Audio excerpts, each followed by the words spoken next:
The insurer will pay for any expenses that your GP has referred you for, or any surgeries that your specialist may have recommended. Now, in some cases, if you've ended up in hospital because of an accident, then that won't be a decision you'll be making. You'll just have surgery, and down the track, the insurer will pay the hospital system for that surgery. But as the claim goes on, and you're attending your GP with your injuries, the GP may recommend physiotherapy or chiropractic treatment or rehab. And if you get a referral from your GP, then you take that referral to the insurer, and then the insurer will approve the funding of that treatment. But it's really important that you go back to your GP and you get that referral, because without that, the insurer is unlikely to fund.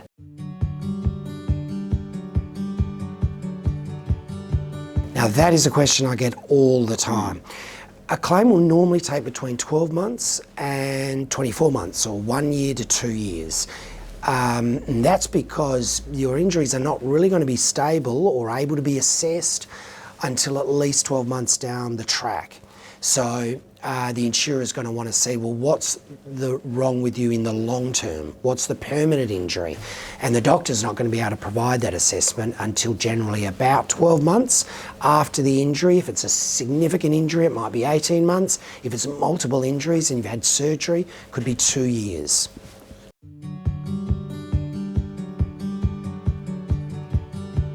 You're entitled to 80% of your salary after the first week. So that's all part of the compensation you're entitled to. However, the insurer will only pay that to you during the course of the claim if you're under financial hardship.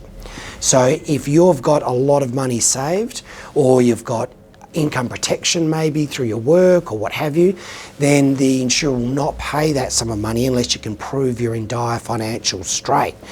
Other than that, that money will be paid as a lump sum at the end of the claim.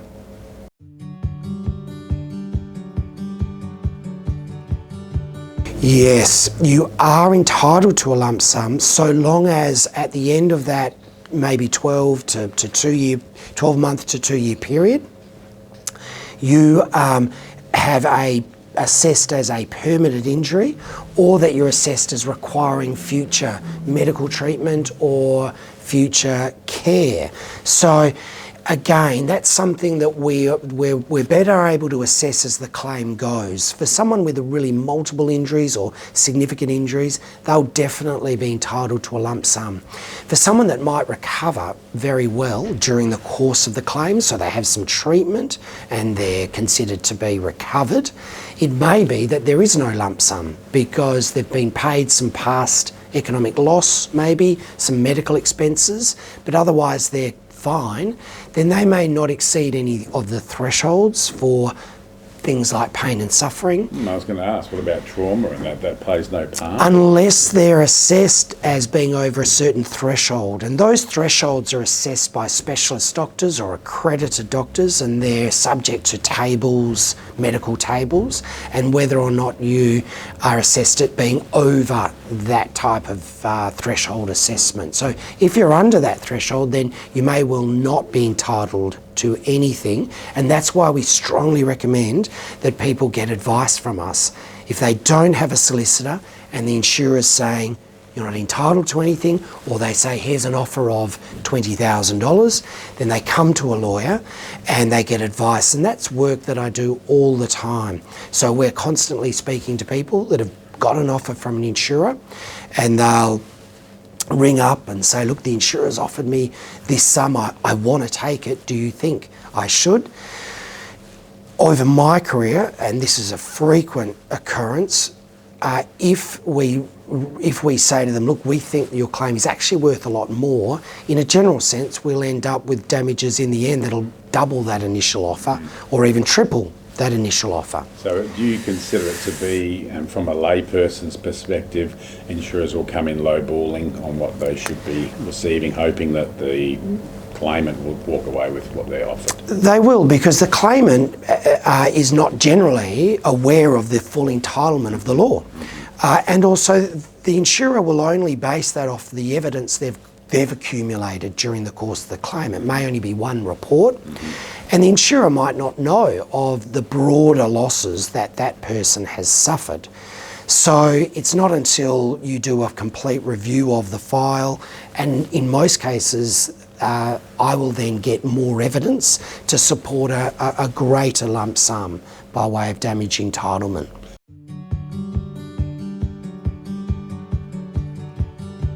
No. In fact, in my 23 years of being a lawyer in this area, it's very rare that we end up actually having a trial for a motor vehicle claim. Right. It is generally always the case that the matter will settle. In the majority of cases, it will settle before we even need to issue proceedings in the court. If we have to issue proceedings in the court, then it'll generally settle within the court system. So the court will organise settlement conferences, and in most cases it will settle in that scenario. So in fact, it's very rare that the matter ever goes to a trial.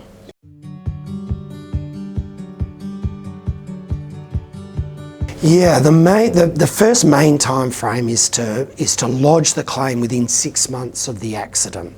Now, claims can be lodged outside that time, but there's an obligation to provide a reason why that is the case. My standard advice there is get the claim form in as soon as possible. That way the evidence is what we would call fresh. It's that the witnesses to an accident would recall it better, and so forth and so forth. The next time frame, and probably the most important one, is that the claim has to be issued in the court within 3 years of the accident. If you don't issue the proceedings in the court within 3 years, then you can lose all your rights. That does not mean that it gets heard by the court or there's a trial within 3 years, simply that the claim's been filed or lodged, as we call it. Okay.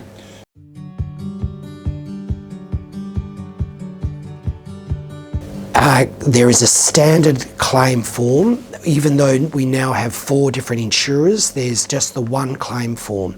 And claimants can obtain a copy of the claim form off the CTP regulator website, and that form's available there. In fact, they can actually do the form online, or they can come to a firm like Johnston Withers.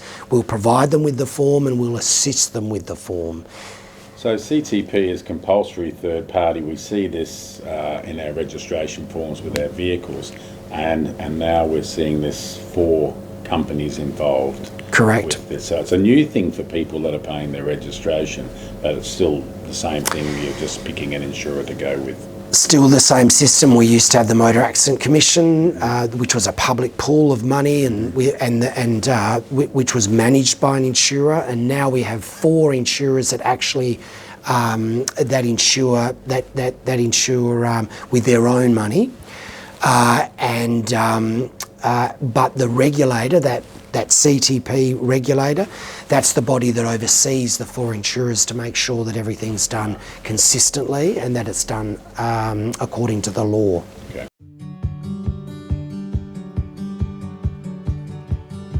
No, and that's our system, is that we take out the risk that the insurer that's caused the accident has no money to pay your damages. Now, in circumstances where the at-fault driver isn't registered or was under the influence of alcohol or drugs or what have you, then after the insurer's paid all the damages, they then have a right of recovery down the track from that at-fault driver.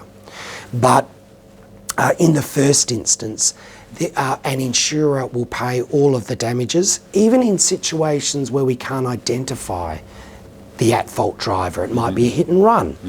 Even in those circumstances, the regulator will appoint one of the insurers to pay all your damages, and again the insurer down the track might seek to recover that money if they can identify the driver. So there's no risk that if a driver that has no money caused the accident, that you won't get any damages. And that at-fault driver will also have to answer to the police in most cases if they've done something wrong. There may also be in terms of their insurance, they may have to pay an excess on their insurance. So it will cost that driver, but they won't be the one writing the checks. Okay.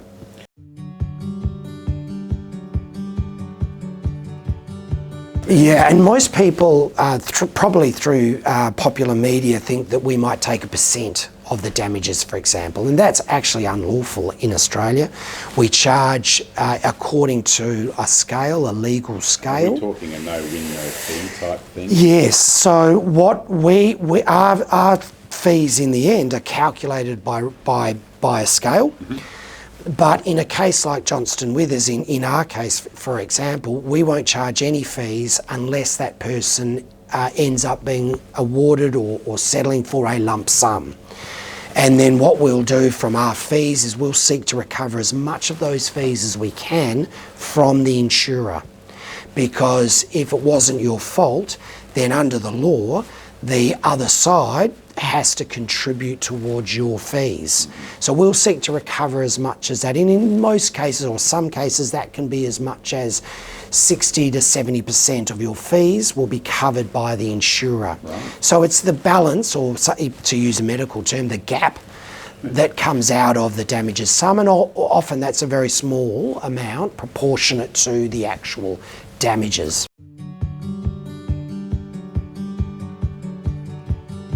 The insurer can pay a portion of your fees in most cases. Sometimes they'll even pay all of your fees, but in most cases they'll pay a significant portion of them.